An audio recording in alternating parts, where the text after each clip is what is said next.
Hello viewers, welcome back to the channel. तो कैसे हैं आप सब? आई होप आप सब बहुत अच्छे होंगे और अपनी पढ़ाई भी ज़ोर शोर से कर रहे होंगे। तो फ्रेंड्स, आज है 7 नवंबर 2024 और डेली की तरह नहीं, आज उससे पहले ही मेरी नींद खुल गई थी। मेरी नींद बहुत जल्दी आज खुली थी फ्रेंड्स, 2 बजे। और फिर मैंने करा, सबसे पहले अपने घर की क्लीनिंग करी, उसके बाद बनाई मैंने अपना हस्बैंड के लिए लंच। तो आज सुबह सुबह मैंने अपना सारा काम ख़त्म करने के बाद मेरे हस्बैंड को भेजी और फिर लग गई बाहर का क्लीनिंग करने में। और इसी तरह से आज जल्दी उठी थी तो काम ज़्यादा जल्दी हो गया।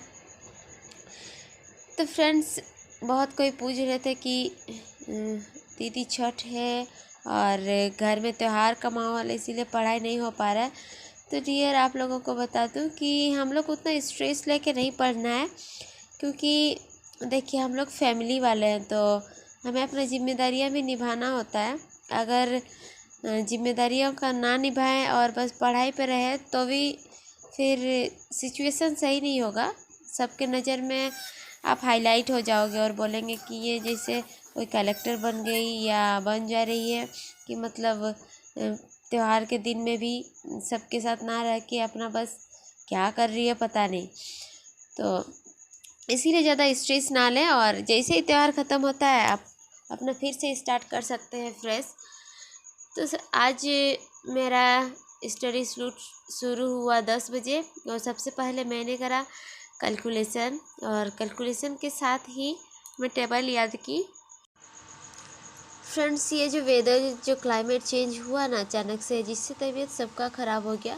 मेरा फैमिली में सबको सर्दी और फीवर तो आ ही गया था, और जो आरब है उसका तबीयत अभी भी बहुत क्या बोलेंगे, बच्चा है इसीलिए खेल रहा है, अदरवाइज़ हम बड़े होते तो शायद ही ना हैंडल कर पाते।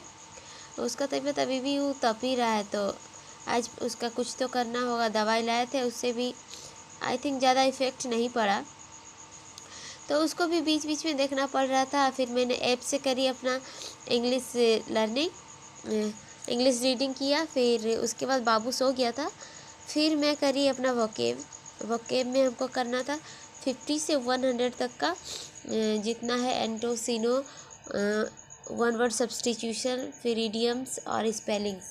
तो देखिए फ्रेंड्स, एक बार मेरा 700 तक हो गया, मतलब मैं पढ़ी थी, और फिर अभी दोबारा से अपना वोकेब कर रही हूँ। ऐसा करते करते अगर मान लीजिए बुक को मैं 20 से 25 बार अगर कर लेती हूँ ना, तो हमको रटने का ज़रूरत नहीं पड़ेगा। तो इसी तरह से मैं अपना वोकेब करती हूँ। वोकेब के लिए उतना प्रेशर नहीं दे रहे हैं, क्योंकि देखिए फिर सिर दुखने लगेगा, हमारा बहुत सारा काम भी रहता है। अगर उसको रटने लग जाएंगे और सिर में कुछ घुसेगा नहीं तो भी सिर दुखने लगेगा। तो ऐसे ही मैंने करा, और फिर ईशान को भी होमवर्क मिला हुआ था तो उसको मैं बोल रही थी बनाने के लिए, और फिर मैं वोकेब करी और उसके साथ ही मैंने दोपहर का अपना खाना भी बना रही थी, क्योंकि अभी आ गया है ठंडा का सीज़न, तो अभी थोड़ा गरम गरम खाना ही अच्छा लगता है। एक सिस्टर पूछ रही थी कि दीदी, मैं बहुत पुअर फैमिली से बिलोंग करती हूँ और मुझे भी एसएससी की प्रिपरेशन करना है। तो फ्रेंड, हम चाहे जितने भी पुअर फैमिली से बिलोंग करें, मतलब में फ़र्क पड़ता है तो इस बात से कि हम अपना जुनून हमारा किस तरह है, कुछ भी अपना गोल को अचीव करने के लिए हमारा डेडिकेशन कितना है। क्योंकि देखिए, पुअर होना हमारी गलती नहीं है, पुअर ही मर जाना ये गलती हमारा रहेगा। क्योंकि अभी हम लोग कुछ कर सकते हैं और टाइम कभी रुकता नहीं है, तो इसीलिए हमें टाइम का वेट नहीं करना चाहिए। जितना जल्दी हो सके, भले ही हमको पता है आप गरीब हो, बुक्स नहीं खरीद सकते, लेकिन फिर भी परचेज तो करना ही पड़ेगा, किसी भी तरह से आपको मेंटेन करना होगा। तो बुक्स खरीदिए और अपना रीडिंग शुरू कर दीजिए, क्योंकि रीडिंग करना बहुत ज़रूरी है। तो फ्रेंड्स, फिर मैंने करा खाना वगैरह बनाई और फिर उसके बाद किया मैंने रीजनिंग, और रीजनिंग किया, बज गए थे 3, और 3 बजने के बाद मैं अपना बच्चों को देखी, और फिर उसके बाद मैं अपना घर का सारा काम करने में फिर से लग गई। और मैंने घर का सारा काम करा और करने के बाद उस समय और मैं नहीं पढ़ पाई। फ्रेंड्स, मेरा जो सिर है ना बहुत ज़्यादा दुख भी रहा था, इसीलिए हमको थोड़ा रेस्ट चाहिए था। तो वही घर का काम करने के बाद थोड़ा सा मैंने रेस्ट करा। फिर मेरे हस्बैंड आ भी गए थे, तो फिर हमने सोचा कि बाबू को कहीं ले जाना होगा थोड़ा सा। तो वही घर का सारा काम करने के बाद मैं उसको ले गई थी थोड़ा झाड़ फूँक कराने के लिए, क्योंकि वैसे तो मैं उतना विश्वास नहीं करती उसमें, लेकिन है ना, बच्चे का मैटर आ जाता है तो करना पड़ता है। लेकिन बात है, अगर मैं डॉक्टर से दवाई भी लूँ और थोड़ा सा झाड़ फूँक ना कराऊँ तो ठीक भी नहीं होता है बच्चा। और फिर देखिएगा कल तक ठीक हो भी जाएगा। और सही बात है, जब मैं लेके गई उसके बाद उसको थोड़ा सा हुआ जो भी करना था, फिर बच्चा खेल रहा था आराम से, तो अब क्या बोलेंगे बताइए। फिर हम आ गए उधर से, वही 8 बज गए लगभग रात के। और फिर मैं आके जो कपड़े थे वो बेड में पड़े हुए थे, तो वो सबको बेड उड क्लीन करके यहाँ रख दी थी और उसको मैंने साफ़ करा।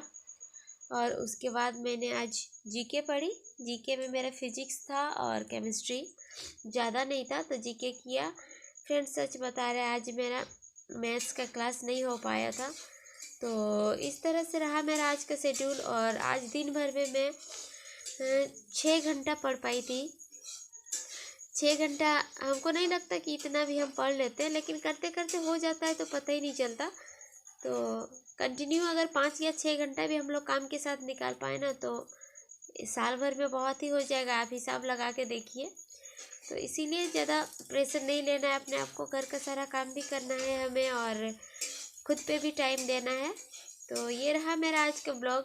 फ्रेंड्स, कैसा लगा ज़रूर बताइएगा कमेंट में। अगर कुछ भी क्वेश्चंस होता है तो कमेंट ज़रूर कीजिए, मैं रिप्लाई देने का कोशिश करूँगी।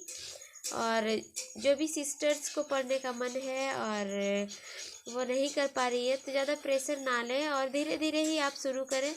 क्योंकि अगर हम सक्सेस को बहुत जल्दी ढूंढेंगे तो भी नहीं मिलेगा, क्योंकि हमें घर का सारा काम भी देखना होता है और उसके साथ ही हमें करनी होती है। तो थोड़ा ज़्यादा एफर्ट अपने से लगाने का कोशिश करिए, तो एक ना एक दिन ज़रूर सफल होंगे। क्योंकि सफलता भी मेहनत करने वालों पर ही फिदा हो जाती है, पता ही है आप लोगों को। तो फ्रेंड्स, मिलते हैं नेक्स्ट ब्लॉग में, तब तक के लिए बाय बाय, टेक केयर।